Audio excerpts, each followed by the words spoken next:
They came to do good, and they did very well indeed. They came to the islands to do good, and they did right well. A quote from James A.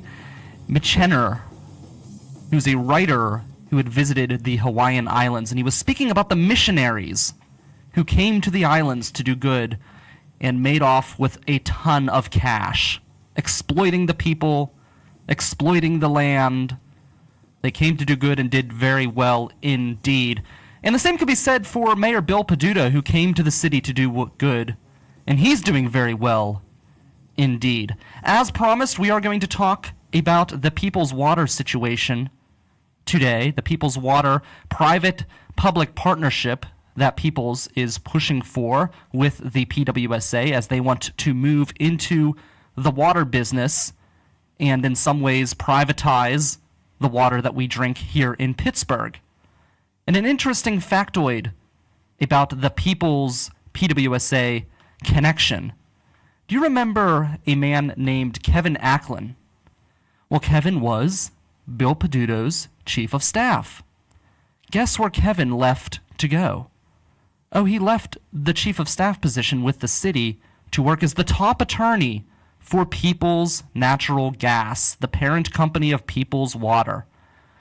And he's involved in this new process, the process to try to bring People's in with a private-public partnership with the city. But don't worry, we have it on good authority from both Mayor Bill Peduto and People's Gas that Kevin Allan, there's no conflict of interest.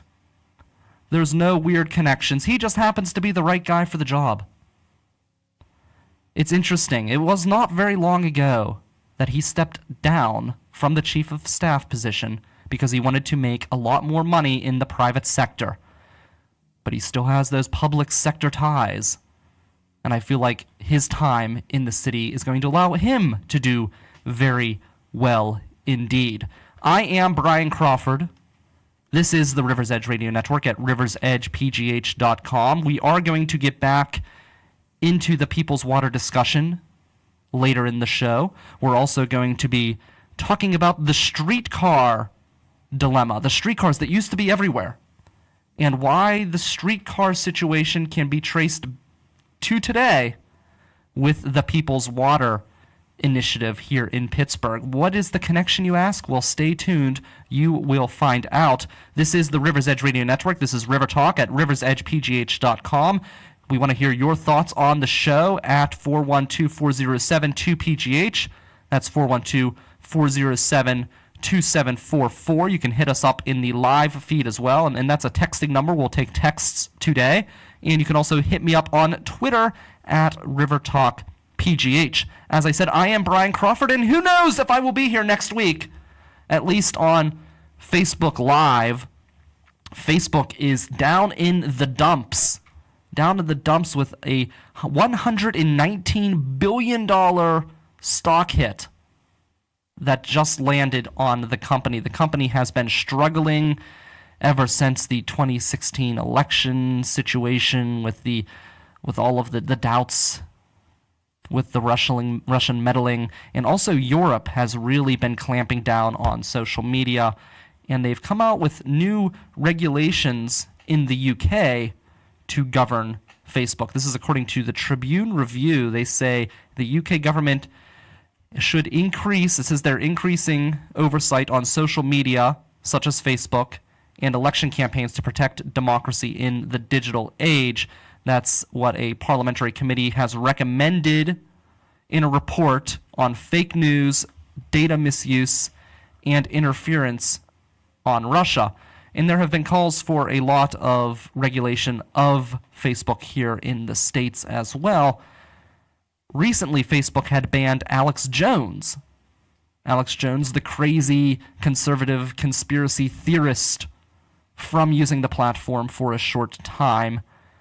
And some concerns have been risen on whether Facebook should be blocking this content, whether they should be getting involved in limiting speech on their platform. Obviously, they have the right. They're a private company. They can decide what goes on and off of the Facebook page. They can decide what they want as far as what will go on and off. But is it the right thing to do? Do you want to see an age where big tech companies like Facebook can now limit what you can and cannot say? Obviously, Alex Jones is a kook. I can see where they could categorize things as certain ways, as far as this is commentary, this is news, and so on and so forth. But should they be limiting it? We want to hear your thoughts on that. It's weird that people want Facebook to get involved in regulating free speech. And the reason why I say it's weird is Facebook is, and Mark Zuckerberg in particular, is not really a shining example of a moral compass. He's not Brian Crawford. He's not Pittsburgh's voice of reason among three rivers of chaos. No, many allege, and there is a court settlement that backs it up, that Mark Zuckerberg stole the Facebook concept from others in college. Is that really the person that you want standing as the moral beacon, as what is right and what is wrong on the internet? We're going to be talking with Allan Durand as well. He is from Spare Change. He's here in the studio as well. We're going to be talking about a project that they are working on right now in Rochester. I'm really excited to talk about that as well. But I want to hear your thoughts on these regulations. I want to hear your thoughts on the Facebook stock drop and on People's Water. Really, really a crazy day. And the connection between People's and the mayor's office. Does that concern you? Does that concern you? It concerns me. We're going to talk about Nestle. We're going to talk about streetcars. And we're going to talk about People's Water and how all three are intermingled. I know it sounds crazy. You think, Brian, what are you talking about? What do streetcars have to do with drinking water? Everything. It has everything to do with your drinking water. And if you've done your homework, if you've done your research, as I have asked, then you may have come upon the answer yourself, but we're going to work through it together in the second half of today's show. Again, this is the River's Edge, riversedgepgh.com, and to my right, we're going to bring in Allan Durand of Spare Change, working on an awesome project. We're not going to re-explain what Spare Change is. They've been here on the show a couple times. It's the group that does a lot of interesting videos to raise money for fundraisers, for nonprofits and things like that. They have done some fantastic work. I'm really excited about their next project after Rochester as well. I don't know if we can reveal that today or if that's something we should keep under wraps, but let's welcome Allan onto the microphone. Is that something that is secret? Secret information? It might be, because I'm not even 100% sure what it is yet either. Oh, okay. So, we started filming for the next episode, but it's still coming together. I'll tell you, it's going to benefit American Cancer Society, and we have the musician Byron Nash, Pittsburgh local. Nice. He's fantastic. Yeah, so we have him supporting American Cancer Society, which is cool. But from there, we're still kind of up in the air about how everything is going to come together, but it's going to follow the same format that we've used for episode 13 up in Rochester. Very cool. We're going to get into the American Cancer Society as we go on, but first let's talk about Rochester and what's going on now. When is this video going to drop? This video is going to drop on Tuesday. Tuesday. July 31st? That's Tuesday? I think so. Yeah, so this Tuesday, July 31st, you will be able to watch the Spare Change episode 13 on Facebook and YouTube. Whichever one you prefer. If you share it, we prefer you would share our YouTube link. But if you're on Facebook and you see it there, please share it. The big thing with this episode is we didn't partner with a business this time. So it's up to the person watching if they want to support what we're doing, if they think what we're doing is cool, if it moves them in some way. Even if you don't donate, the biggest thing you can do besides donating is hitting that share button. Because normally we would take a large chunk of the money that a business would donate to the charity and put it towards marketing the video, which is how we were able to get such high numbers of views. But now we don't have that budget, and with our last episode, we actually saw that our dollar didn't go as far. After it was pretty much a week after Mark Zuckerberg had to talk to Congress. Yes. So not sure if that had something to do with it. You had to have, it just didn't go as far. So we're really relying on our fans to help us push this video, tell their friends. put it in a Facebook message and send it to them. However you do it, and we would really appreciate it. Well, Facebook has said that they are going to be changing their policies. Mark Zuckerberg, the moral beacon of the internet, who stole, allegedly, his company idea from somebody, he has said that they're going to make Facebook more reactive to friends' posts and sharing of family memories and things like that, and less of an influence from businesses. So this new model of trying to get everybody to share it organically may actually be more fruitful in the new age of Facebook algorithms. Right, which change every 3 months. Yeah. So, well, that's the thing. We're trying to get online. We couldn't get the show embedded because they changed that feature. I've got 3 devices here that I have to work with each show to do all of the things I need to do. Is it any wonder that Facebook's about to crash? Yeah, I was having a hard time just tagging your business page today, yeah. So I gave up and just put in your website instead. Yeah, riversedgepgh.com/live. So, yeah, it is crazy. It's hard to keep up. You guys, luckily, you have a team working at it, right? So yeah, there's 3 of us. That makes it easier to try to navigate what Facebook's doing and where it's going and what direction to take. But this is going to be a challenge because it's a different approach for you guys. Oh yeah, absolutely. It's brand new. So since there's 3 of us and we're all a bit different from each other, we each use our social media for different reasons. So we've taken kind of what we learned from personal experience and like what we share and what gets reactions from our friends and like how we boost our own content and bring it into Spare Change to like figure out like how can we make this video a lot better. So I've actually found that Facebook groups, if you find groups related to like what you're liking or like the kind of content that you're putting out, a lot of the time people just want to see something in that group. So you join that group and you just drop the video on that page and be like, hey guys, check that out. And you can actually get a lot of free organic views just by finding the right group that matches kind of what your video is putting out.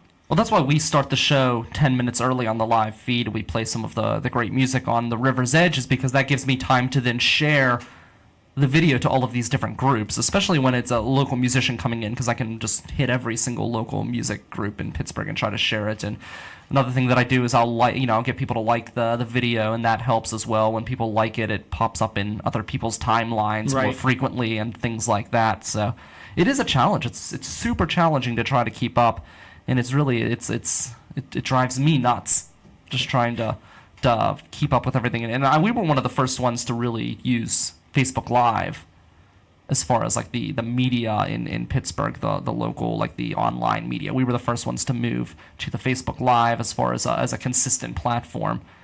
And we had huge results from that initially. And you talk about spending going down. I've noticed that over the years. I used to be able to throw $5 into a video and all of these people would see it. And now I'll spend $30 on a video and like nobody sees it. Right, yeah. I mean, the company has to get their money too, I guess. So I'm not sure how much it actually costs them to boost your post. I would assume it's almost 100% profit if they're just kind of prioritizing your post. Yeah. So especially if they're getting the money, they're getting the money, and you're competing for that ad space. So there's a lot of different angles working there economically. So I can understand why it's not going as far.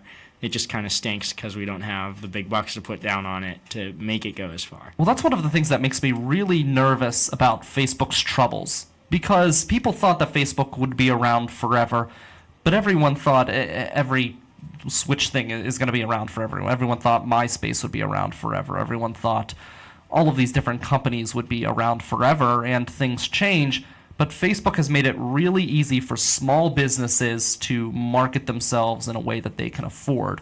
So even though I have some issues with Facebook on an ethical level, I appreciate what the platform has done for people like me and people like you guys to be able to get the word out, because it just financially it would be so much harder, especially for online media, to get that information out there. Right, and there's no better place than Facebook, because I can put the video up there, I can put the photos up there, I can write long form posts, I can put short-term posts. There's unlimited opportunities for reaching out to people through the business page, which is great. And it's a lot easier for local. Like I could go on here on the radio every day and say, Trump, Trump, Trump, bad, bad, Trump, we don't like Trump, Trump wall, this, that, Trump, Trump, Trump. and get all of these ratings across the country, but I don't want to do that. I want to talk about things that are going on here in Pittsburgh, like a video from Spare Change. But you get rid of Facebook, and all I'm left with is YouTube. And not that YouTube is bad, but YouTube has that national and international audience. You can't really hone in on local things on YouTube and get the same results. Right, and that's another thing we're struggling with, wanting to make the move to YouTube, whereas we just switched our video format in episode 13 to be a shorter video. All of our other videos, as time went on, so like the first few episodes were short just because they were short. We didn't really have a format. We didn't know what we were going for. It was just go out, play some music, film it, get the money, give it to someone, do something good. And then it progressively got longer as we had more. We had to work a business in, we have to work the charity, and we have to work in the story. And I think our longest episode was like 20 minutes, and most of them falling in between like 8 to 15 minutes. And that's a long video, and it's hard to keep someone's attention for that long. So we switched it to, this episode's going to be 2 minutes and 16 seconds.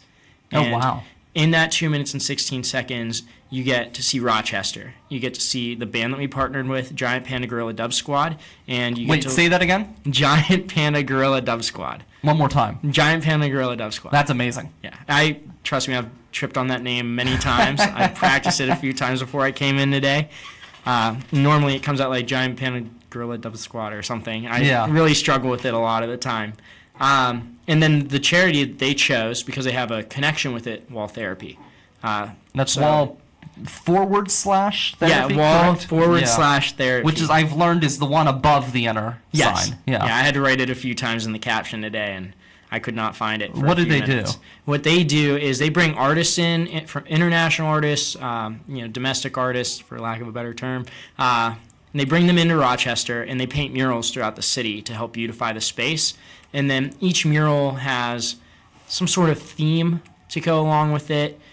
You can go onto our Instagram. There's a lot of photos of different murals. Some of them are like anti-government. Some of them are like peace. Some of them are like anti-poverty. Some are more politically motivated. Some are just more generally motivated. There was one on the side of a church that was kind of like biblically motivated. So they do their best to kind of match the mural with like the space that it's being painted on, or how the artist is trying to feel. There's one on a water tower that was the artist's waitress in an Italian restaurant down the street from where the water tower is. Oh, wow. So he went to lunch, he went down and started painting his waitress on the side of this water tower. Wow. Yeah, so that's crazy. There's over 100 murals in Rochester now because of this, and I'm not sure how many years they've been at it. But it's really helping the city, and Giant Panda really connects with it. Their drummer's actually very heavily involved. I wouldn't say on the board of directors, but like he works with them quite often, really into it. And then all the other band members are really behind that charity because they're all from Rochester, and they've seen how the city's kind of been revitalized through being able to just see these nicer murals around the city versus graffiti. And getting to talk with the band, it was really cool to learn that a lot of people, like graffiti artists, instead of tagging, like they'll tag a blank wall, but if they see art, out of respect, they usually stay away from tagging. Yeah, I've noticed that. And honestly, if they don't, what a bunch of assholes if you paint over someone else's artwork. Yeah. You know? Because they wouldn't like it if someone did that to their tag. Exactly. So. No, that's really cool. And those types of art projects really seem to revitalize communities. I know that they've done that a lot in Braddock, where they've put up different art displays to try to make it a more inviting place to be and try to get people excited about Braddock and moving in, and it seems to have worked with some success. Oh, absolutely. It's just something nice to see when you're walking through that neighborhood. It makes you want to be there. Oh, yeah. You see all the teenage girls on Instagram and Shadyside in front of the murals, so soon they'll be in Braddock looking for them too.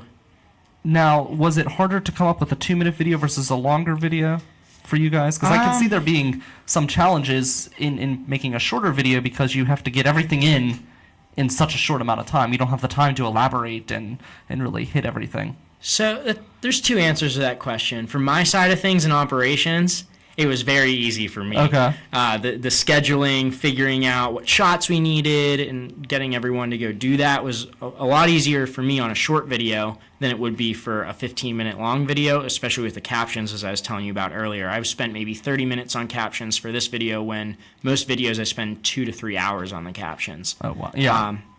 But for... I couldn't even imagine doing captions on everything. I mean, it's something we would love to do, but it's just so difficult. It's monotonous. And I do the captions. I don't do any of the other editing. It's just strictly captions for me. But Josh, he handles a lot of the creative side of things and the editing. So I know he turned around this video faster than any other video that we've published before. He had like everything in place. It wasn't finished. It was like a good rough cut done within the first week, which was really cool for us, because normally it's like a whole month I'm riding Josh, like, hey dude, like, are you meeting your goals for this edit? But this time he called me and was like, hey dude, the video, like the rough edit's like done. I was like, it doesn't have to be out. You don't have to have that done until like the 20th. But to help elaborate on this shorter video, you get bits and pieces. You know, you get the band, you get Rochester, you get the wall therapy, the charity. It's real brief. It flows really well. The video ends before you're like, well, what happened? I watched it twice, sometimes 3 times, just to be like, okay, like I got everything.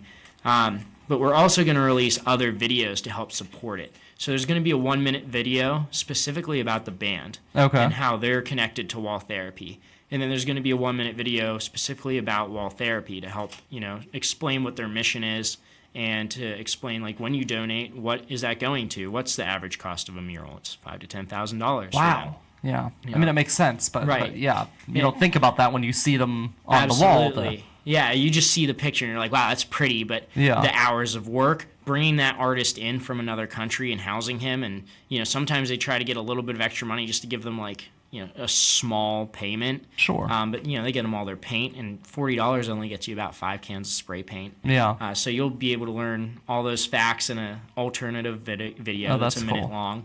And then you'll get to learn about the band and their connection in a minute-long video. And then we also will have an IGTV video that was filmed by me while we were in Rochester that just kind of shows, like, behind the scenes of, like, all right, Chris is telling us where we should go eat. So like we're in Rochester, like, explore Rochester with us, see how we're learning about this city and learning about wall therapy and how we're going about making this video. Just as like another angle to just kind of get you immersed in the process of spare change. That's great. And I think the shorter videos will bring you a lot of attention. I think that's a great idea as far as your attempts to market this without the money that you usually have backing it. I was talking to a friend of mine. We were talking about late night, and somebody had made a post somewhere on Facebook about late night sucking anymore because it's all just politics and Trump, and Stephen Colbert goes on every day and just literally reads Trump's Twitter account for his opening. And I said, oh, yeah, it's awful. I hate it too. And I got into this argument with someone, and I guess he doesn't actually watch any of the late night shows. He just watches clips on YouTube of the things that he's interested in. So people are into those shorter videos. It drives people like me nuts because you spend all of this time coming up with a show and formatting it and trying to make it flow from segment to segment, and you want people to enjoy the entire process. But people are into the shorter videos. So. Right. It keeps their attention, and it's more shareable, which is the big thing for us. Because we want people to share it this time. Like, we really want people to share it this time. We wanted them to share it before also, but it's very, very critical this time around. And we were debating going to a YouTube-only release for the video, which kind of defeats the point, because when I go to YouTube, I'm looking for a specific video. It's usually the Halo cutscenes all in one video, but it's a long-form video. It's like 50 minutes of footage if you look that up, if not more. So to put our spare change episode only on YouTube, where a lot of people aren't specifically going there to search for it, I felt would have shot us in the foot a little bit. So that's why we decided to go with a Facebook and YouTube release to maximize the views that we're going to get. And also, since we switched the whole format to be shareable, not lose out on the fact that we made. And Facebook will definitely hide your YouTube link if you post it there. It's really hard to get people anywhere from Facebook, really. Anytime I post a link, it's just not. The way it comes out doesn't even look right. It doesn't look like something you even want to look at. Exactly. So no one clicks on it. Allan Durand of Spare Change. I'm Brian Crawford here on the River's Edge. I'm really excited also about this next one with Byron Nash and the American Cancer Society. So I don't know if you know this or not, but I, Brian Crawford, am on the American Cancer Society Wall of Fame. Oh, you are? In Washington County. Are you a survivor? No, I am not Oh, a survivor. no, okay. No, luckily I did not have to deal with that. My mother is a survivor twice, and I know some other survivors as well. But I had organized the first Relay for Life at California University of Pennsylvania. So the American Cancer Society, I know a lot about the organization. I'm really excited to check this out. Now, was that Byron's decision to work with the American Cancer Society? We had talked Byron to them. Nash? Mhm. Yeah, we had talked to them, and we knew they wanted to do an episode. So whenever Josh found Byron and realized he had a connection, it was kind of a no-brainer at that Yeah. point. It was like, all right, now we have the musician and we have the charity. Can you say what his connection is? I'd rather wait for the video to come out because it's a very powerful part of the story Nice. process, I feel. So stay tuned. Yeah, I'm excited for that. That's going to be very cool. And they do so much. People don't realize what all the American Cancer Society does. They have, are you familiar with the Hope Lodge? I believe that's what it's called, Hope Lodge. I'm not, no. So Hope Lodge is basically, it's similar to the Children's House, the Ronald McDonald Children's House. Okay, down in Oakland? They have them in different parts of the country, but yeah, this Hope Lodge is similar to that, where people fighting cancer can travel to different parts of the country where there are specialists and stay in these lodges for free through the donations that the Cancer Society receives. So not only are they doing research and advocacy through the Cancer Action Network, which is a sister organization, but they're also providing these other services that you don't always think about. Maybe you live here in Pittsburgh, but there's a specialist in New York that handles your specific type of cancer.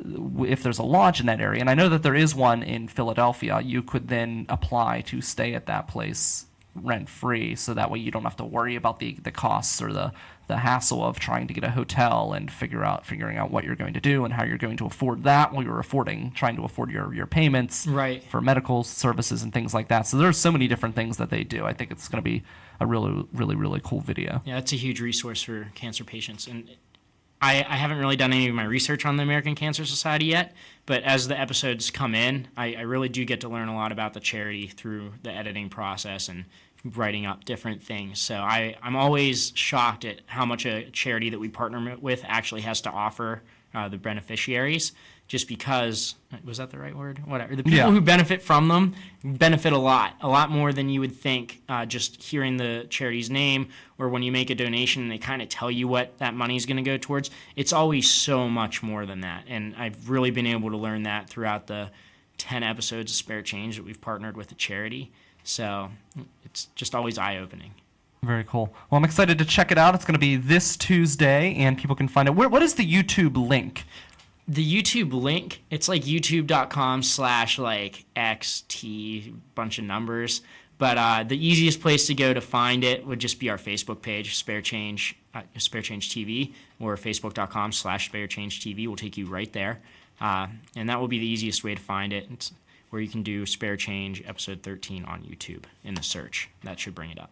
Very cool. It's Allan Durand. I'm Brian Crawford. This is the River's Edge Radio Network. Don't forget, if you have a smart device, an Echo device, you can ask your Echo to play the River's Edge station on TuneIn and listen to the River's Edge right from that Echo device. And they have so many now. You can listen to it on so many devices. The Show, the Dot, the Spot, they got a million of them. They have one that is on the go, a tap. You can take your Echo and walk it outside.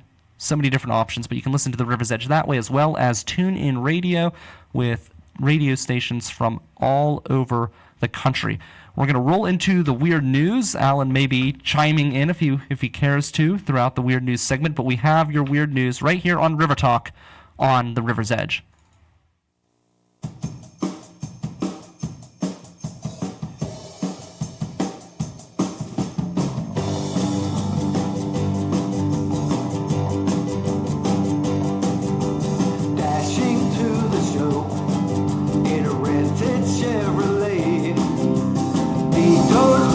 Cause the parkway's closed today. Ain't a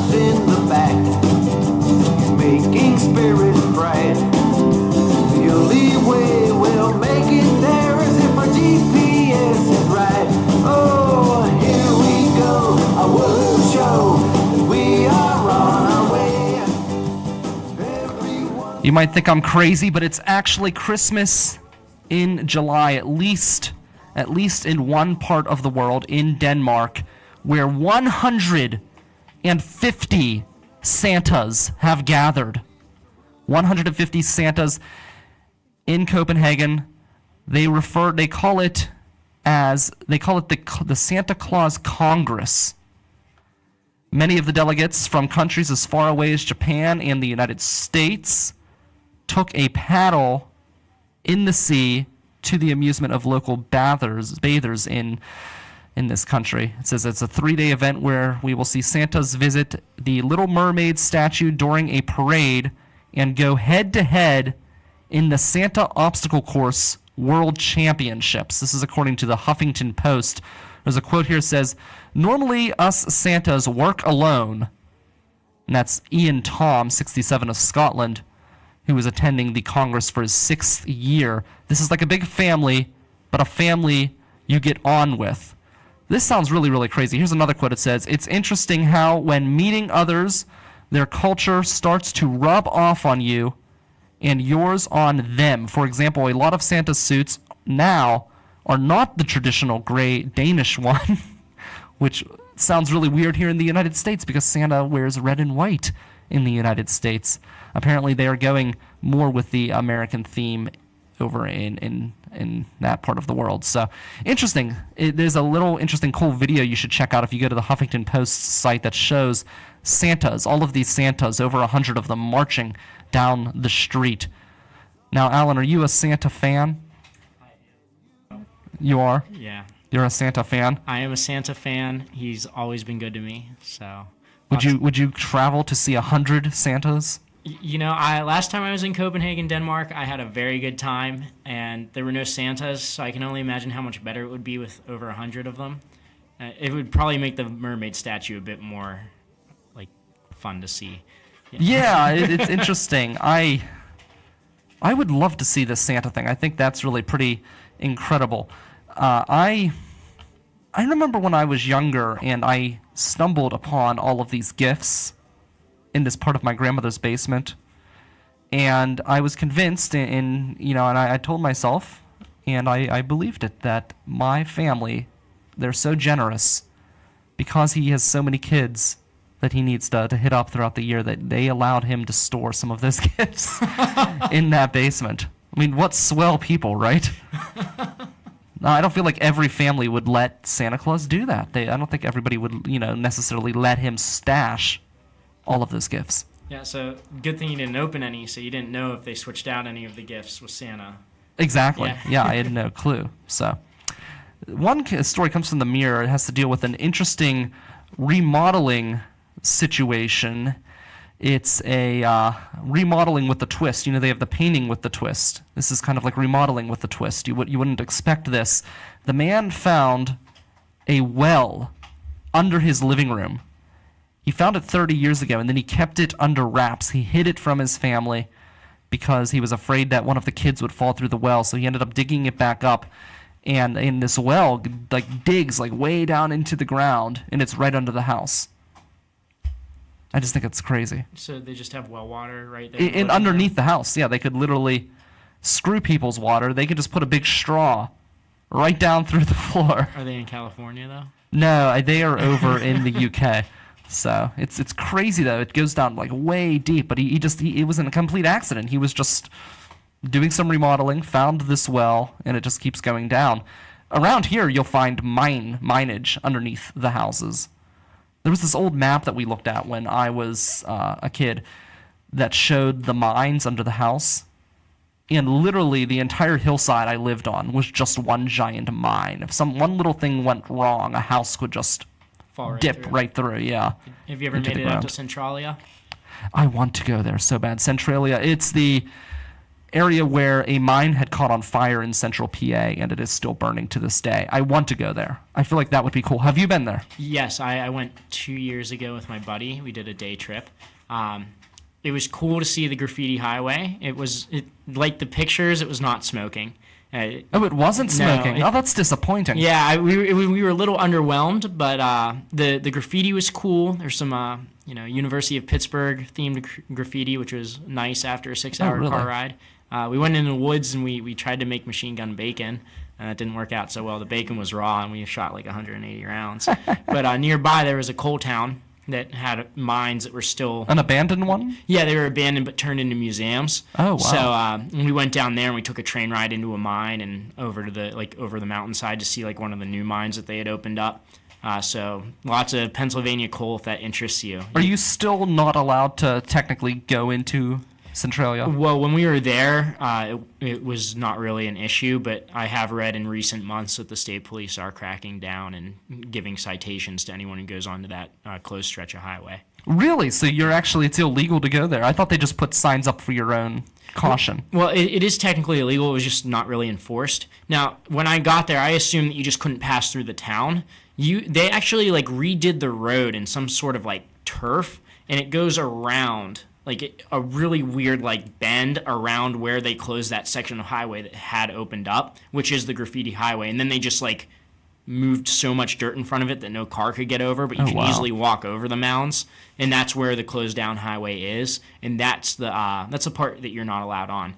But there's 9 residents that still live in Centralia. There's still some people that live there. Yeah. They have to be filled with some sort of disease, right? Yeah. With all of the fumes that they've been breathing in for years. I guess that's no different than the people that used to live here in Pittsburgh. Yeah. At a certain point in time. Anyone that drinks the water.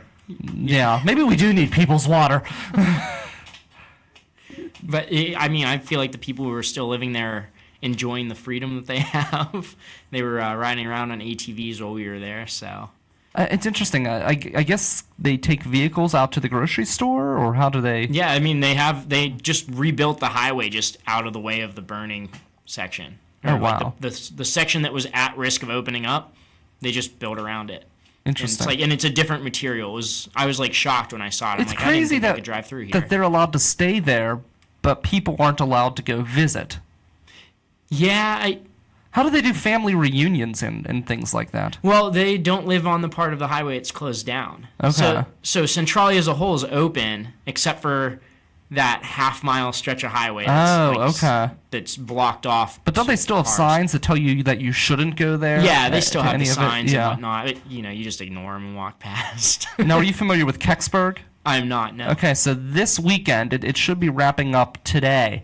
Kecksburg, Pennsylvania is having their UFO fundraiser. I believe it raises money for the fire department. But Kecksburg is actually one of the... this could go into the weird news. This is not one of the weird news stories, but it easily could be one of the weird news stories. Kecksburg is one of the most famous alien sighting spots in the world. And it's just a few hours away from Pittsburgh. And this place, there's this UFO that allegedly crashed into the woods. And I always thought, it's, crazy people, they think it's a UFO, they think the military's in there doing crazy stuff. But I actually heard an interview with somebody who was a reporter for the Tribune Review who went to cover this sighting, and he was threatened by unmarked military people who were surrounding the woods, keeping people away from what they found. I don't think it's an alien. I think it's something else. But they believe it. Some people believe it's an alien. Other people believe it's the Nazi bell, which was a Nazi time machine that supposedly came from the past and crash landed in Kecksburg, Pennsylvania for some reason. That's one of the big conspiracy theories out there. But this is the day that they celebrate the anniversary of this crash landing. And it's like this huge deal. Only a few hours away. Well, it's as big as Roswell. Yeah, at least it's not like a volunteer fire department's gun bash. I feel like the UFO thing's a little more unique. It is unique, yeah. and I think that's the way to really get people to things is be unique, be innovative, be original. But they do actually have this real history of something did crash in Kecksburg. There's no doubt about that. Something absolutely crashed. People saw reports of a big truck hauling away something out of the woods. There are legitimate sources that were told that they're not allowed to go beyond a certain point by the military. So something definitely happened there. Now, whether it's the Nazi bell, whether it's Hitler traveling through time to try to bring back fascism, I doubt that. I'm also highly skeptical that it's an alien that crashed, but something definitely did. They do have this history. Absolutely. Yeah, it's a fascinating story. So the third story has to deal with a judgment-free zone. So as you know, Planet Fitness is titled, they title themselves as the judgment-free zone. I feel like everyone knows this story already. Yeah, I read this one. Yeah, so a man found out the hard way that only goes so far. He went into the Planet Fitness. He was naked. The police came to arrest him, and the only thing he said was, "I thought this was a judgment-free zone." He's not wrong. Yeah. Well, here's the thing that bothers me about this, okay? I actually am on the naked man's side. Because, do you go to the gym? I do not. I don't believe in paying for memberships. Okay, well, when you go to the gym, I'm not a member now, but I've been in the past. When you go there, all of these old guys just walk around the locker room completely naked. Everything's just hanging out there.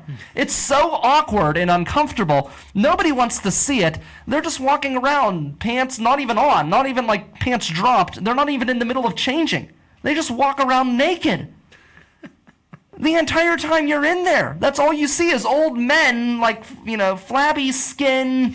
Yeah, but they're not at the squat machine going at it. He was You might doing as yoga. well be. You might as well be. I mean, they're rubbing their ass off everything in the locker room. Well, that's the locker room. Nobody actually cares about what I happens care in about the there. locker room. I don't want to see old man ass and old man balls in the locker room. I might as well. So this guy here, he's just taking it an extra step further. What's the difference? I don't know. He was younger. Yeah, so why is that okay? I mean, why does that make it worse? It's because women can see him. That's Oh why. my gosh. Oh. That's your answer. They've never seen anything before, I Oh no, guess. they don't want to. Well, I can imagine. I don't want to see the old men either, but Yeah, but you're a guy, so it doesn't matter. why don't we let everybody just go naked at Planet Fitness? There we go. I mean, I'm fine with it, but I don't go there. As You long don't as go I can there. slam the weights. As long as you can slam the weights. And There we go. grunt. That's right. They don't let you do that there. Drop your weights and grunt with each rep. Yes.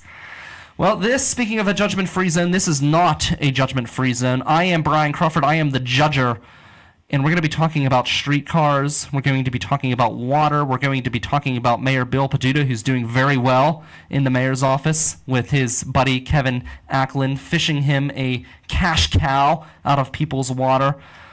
So, streetcars used to be all over the region, all over western Pennsylvania. In fact, my grandfather, he used to take the streetcar, and there was a train station in Irwin, but it only, the time of the day that he would need to take the train, it was going into Pittsburgh. And Irwin, out in Westmoreland County, in the area where I grew up, it was actually the last train stop before Pittsburgh. So the entire town was a touristy town, and that's where their origins are from.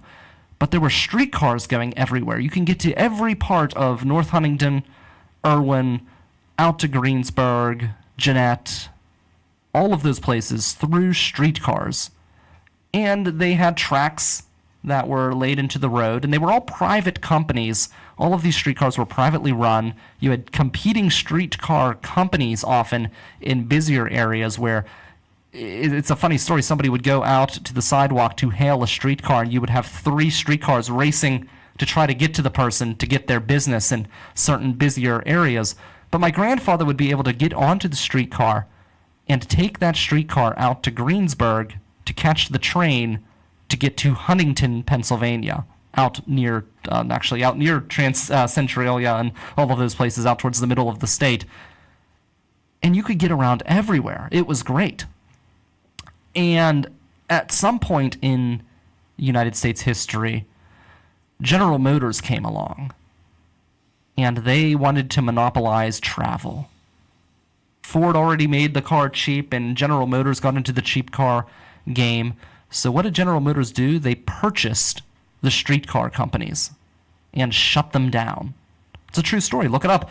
General Motors, they purchased the streetcar companies, they shut them down, they forced people in the suburbs to buy automobiles. That's why when you go out to Westmoreland County anymore, in today's day and age, it's virtually impossible to get around on a bus. They have Westmoreland Transit. That's available. But unless you're going to the mall to leisurely shop, it's not really that practical. If you've got a disability, if you just aren't a driver, you can't get around. So me coming to the city, I always had this mindset that I needed a car because I grew up in an area that you had to have a car. But that wasn't always the case. They had the streetcars before. The streetcars were shut down.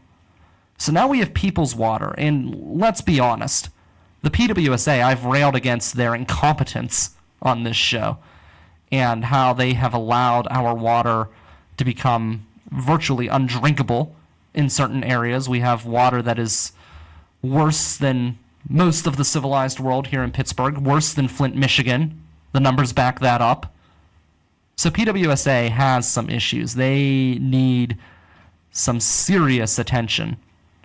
Is going to a private-public partnership the way to go? Is allowing peoples to get a hold of your water the way to go? I'm not so sure. The Nestle chairman, and his name is Peter Brabeck, he was once quoted as saying, "We do not have the right for water. We do not have the right to have water. It's not a human right." So what if Nestle was to pay money into people's stock? What if Nestle was to purchase people's water? What then? Where do our water prices go then? What happens to the water system? Maybe the water system gets shut down in some ways. Maybe we all start buying more bottled water. Nestle bottled water. Selling it at a premium at your local Coons Market or Giant Eagle or wherever you go. The idea of giving up part of our public assets to a private company and we have had a private company come in and control it, but it was still completely under the public's domain. The public still controlled it, even with the private company they had coming in to manage it. And what really piques my curiosity is Councilwoman Deb Gross. Councilwoman Deb Gross, who also sits on the PWSA board, she claims that they were blindsided by the people's plan, by the mayor's plan with his buddy Kevin, the top lawyer of People's Natural Gas, the former chief for the mayor. It's all interesting how everything circles around. And let's be honest, a lot of these private-to-public partnerships have done really well for the area, but I also wonder who is doing really, really well behind the scenes as well. I'm Brian Crawford. This is The River's Edge. If you have some thoughts on the water situation, please let us know. Do you drink the water, Allan? Yeah, I do drink You do almost drink exclusively tap water. You drink tap water? Have you been worried about the lead at all? No. No, you've not been worried about the lead. I do a lot of other things that would probably kill me first. Okay. Yeah.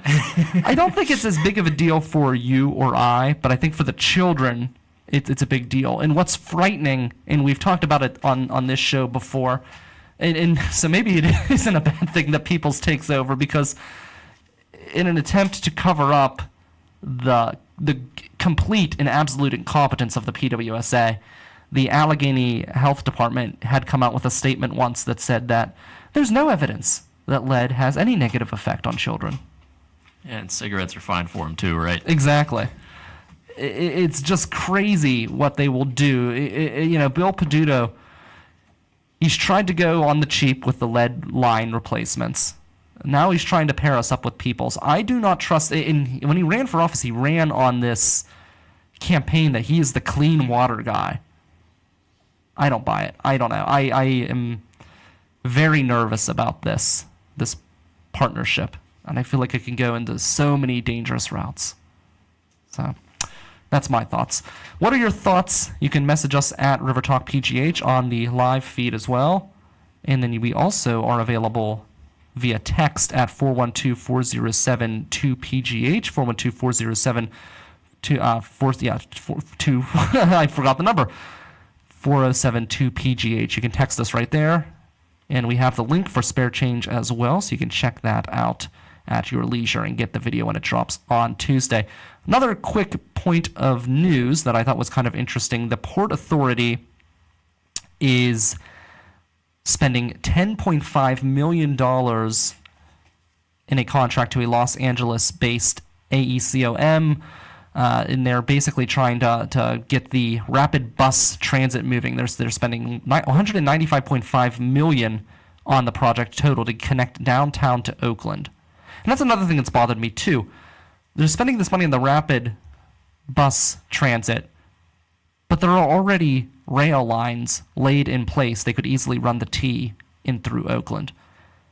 This city is so determined to stick with busing, and it's really just not an efficient way to go about. I was in Carnegie the other day, and they had this big, giant bus platform, and I didn't realize it was a bus platform. I thought it was the T. I was so excited because I thought, wow, I can take the T out to Carnegie, and it was a bus. The bus, it was going to take over an hour for me to get home from the bus if I was to go the bus route from Carnegie. Zach, you're from Carnegie. Yep.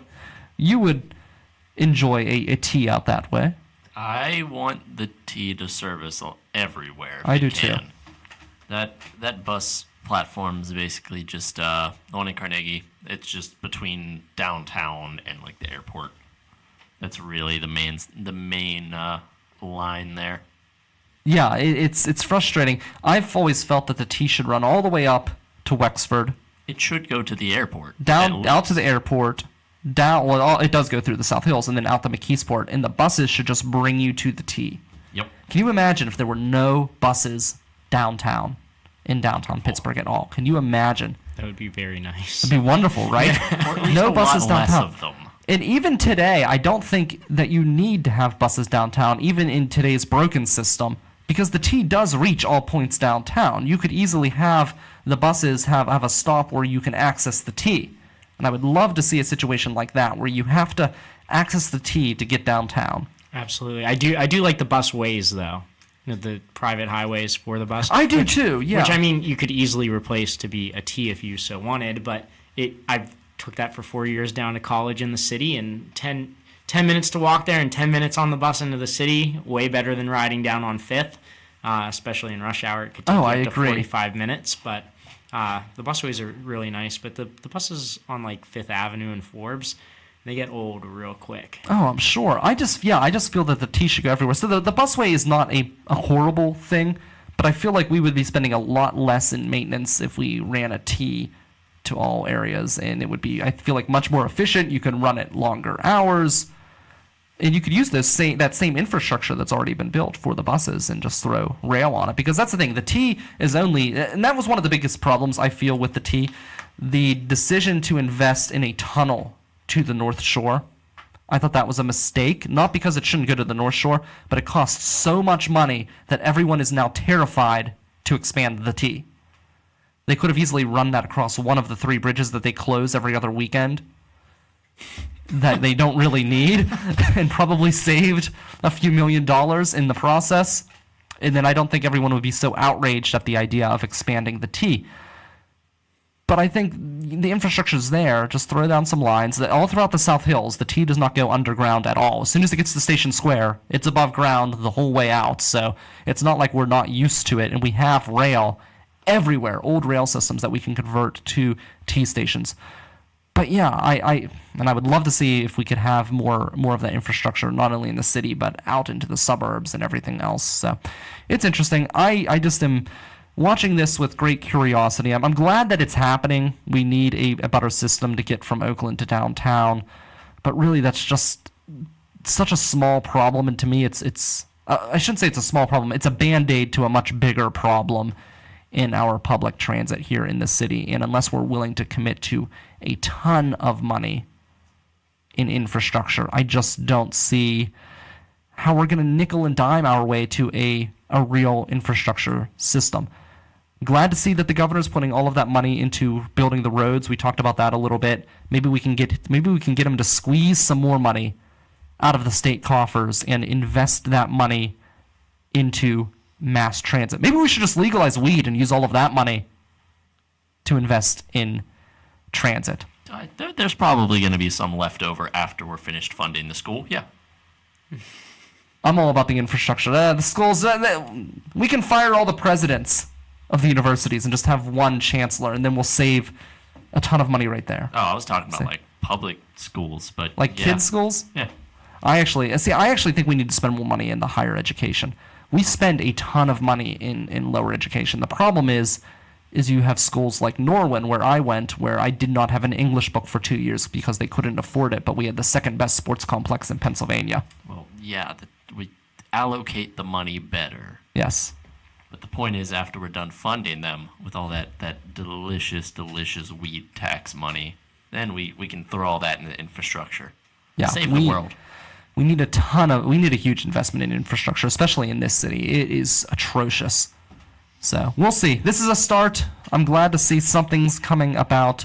But yeah, throughout the week, let us know your thoughts on People's Water. And I'm also going to be posting a link in the Facebook page at River Talk PGH and also on Twitter at River Talk PGH with a chance to win tickets to the Fresh Fest, which is coming up as well, a great beer festival from our friends at the Drinking Partners over at Epicast. So please check that out as well. We're going to ask you some questions about today's show. You'll have to answer those questions to get your chance to win the tickets. So, Allan, before we wrap up, one more time, give us a plug for the upcoming video this Tuesday. Make sure you guys go on facebook.com/SpareChangeTV and click that share button on Spare Changes episode 13. And make sure you go to spotfund.com/walltherapy and throw $1 in the bucket as a donation. There you go. So, awesome. Love what they're doing. Fantastic to support the nonprofits like they do and stuff like that. It's really just awesome. I love getting them into the studio as well to share the news. So, lots of good things. Stay tuned, by the way. We will be giving you a big announcement coming up for International Podcast Day, September 30th. I, Brian Crawford, will be stepping into the international spotlight. So lots of good things coming. It's all under wraps right now, but please stay tuned for that. Mark your calendars, September 30th. I can give you the time. It's going to be 6 to 10 p.m. We're coming at you with another big event. It's a big mystery. We'll let you know as time goes on. This is River Talk. This is the River's Edge Radio Network. I'm Brian Crawford. I'll be hosting the open mic coming up on the 9th at Howard's Pub, so you can mark your calendar there as well. I'll be back Friday night, 6 p.m. live on Facebook with Jay Cooper, so I'll see you all then. Be sure to check throughout the week on the Facebook page for your opportunity to win Fresh Fest tickets. They're coming at you. This is River Talk. This is the River's Edge Radio Network, and we are sponsored by Hahn Funeral Home, the only family-owned funeral home in Millville. I'm Brian Crawford. See you Friday right here on the River's Edge.